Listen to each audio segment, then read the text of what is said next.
Railway colony की वह रात सामान्य नहीं थी। हवा में एक अजीब सी भारीपन थी, जैसे आने वाले तूफान की आहट हो।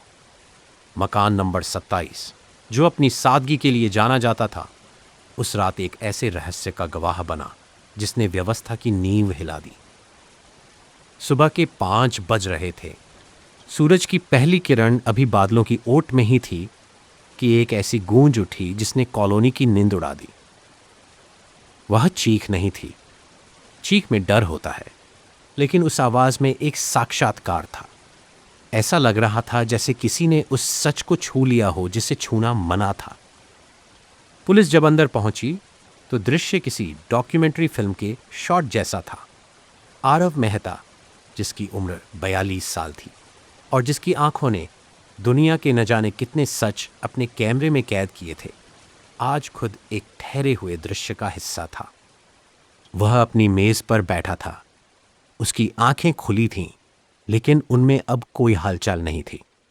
वह देख रहा था, पर शायद इस दुनिया के पार।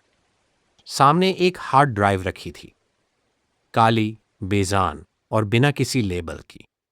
लेकिन उस कमरे की असली दहशत दीवार पर लिखे उन शब्दों में थी, जो लाल मार्कर से ताज़ा ताज़ा उकेरे गए थे। अगर ये देख लिया तो वापसी नहीं होगी। जांच अधिकारी इंस्पेक्टर सावंत को कुछ समझ नहीं आ रहा था। सर, कॉल आरव के ही फोन से हुई थी, कांस्टेबल ने रिपोर्ट दी। कॉल का समय रात 2:17। रिकॉर्डिंग में सिर्फ एक वाक्य था, मैंने वो देख लिया है, और अब वो जानता है कि मैंने देख लिया। सवाल यह था कि वह कौन था और आरव ने ऐसा क्या देख लिया था जो एक तार्किक इंसान को इस तरह के सदमे में डाल सकता था। यहां से आरव के अतीत की परतें खुलनी शुरू हुईं। 6 महीने पहले की बात है, जब शहर ने सिद्धार्थ राणा की गुमशुदगी को एक सामान्य आत्महत्या मानकर ठंडे बस्ते में डाल दिया था।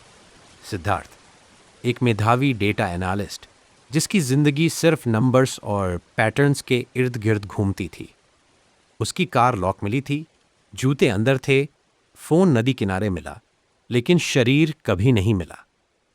आरव, जो सिद्धार्थ का पुराना दोस्त था, इस बात को मानने को तैयार नहीं था कि सिद्धार्थ जैसा संतुलित व्यक्ति आत्महत्या कर सकता है। आरव को सिद्धार्थ का आखिरी ईमेल याद आया, एक अटैचमेंट, लास्ट पैटर्न। महीनों तक आरव ने उसे नहीं खोला। उसे लगा शायद यह सिद्धार्थ के किसी प्रोजेक्ट का हिस्सा होगा, लेकिन जब उसने फाइल खोली तो वह कोई डेटा नहीं, बल्कि एक चेतावनी थी। स्क्रीन पर नंबरों का एक सैलाब उमड़ पड़ा, तारीखें, जीपीएस लोकेशंस और हजारों गुमनाम मौतें।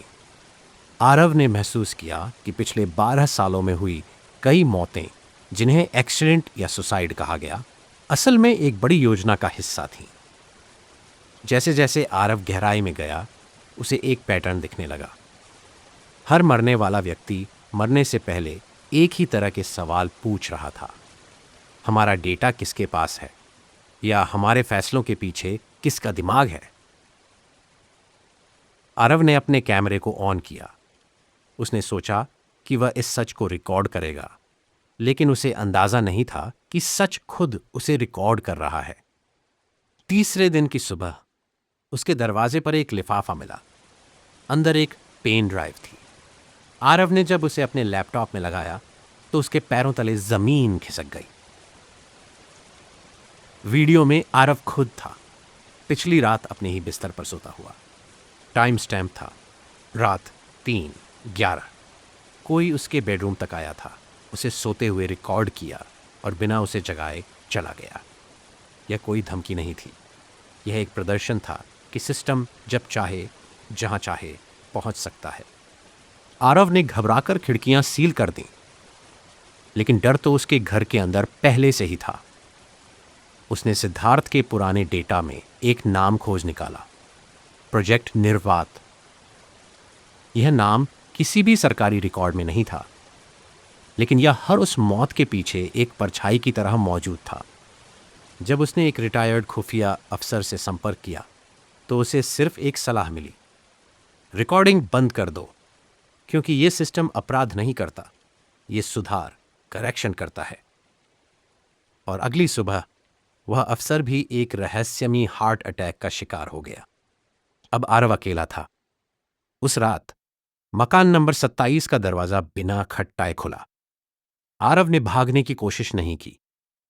उसने कैमरे की तरफ देखा और आखिरी बार मुस्कुराया।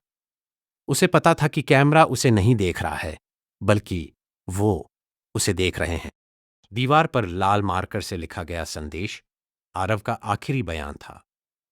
आरव मरा नहीं था, कम से कम मेडिकल साइंस के हिसाब से तो नहीं, लेकिन वह गायब हो चुका था।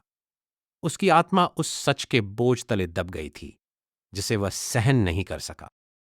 रिपोर्ट में लिखा गया ब्रेन स्ट्रोक, लेकिन सच तो उस खाली हार्ड ड्राइव में था जिसे पुलिस ऑफिसर ने अपनी जेब में छुपा लिया था। कहानी यहां खत्म नहीं हो रही थी, बल्कि उस पैटर्न का हिस्सा बन रही थी जिसे अब माया सेन आगे बढ़ाने वाली थी।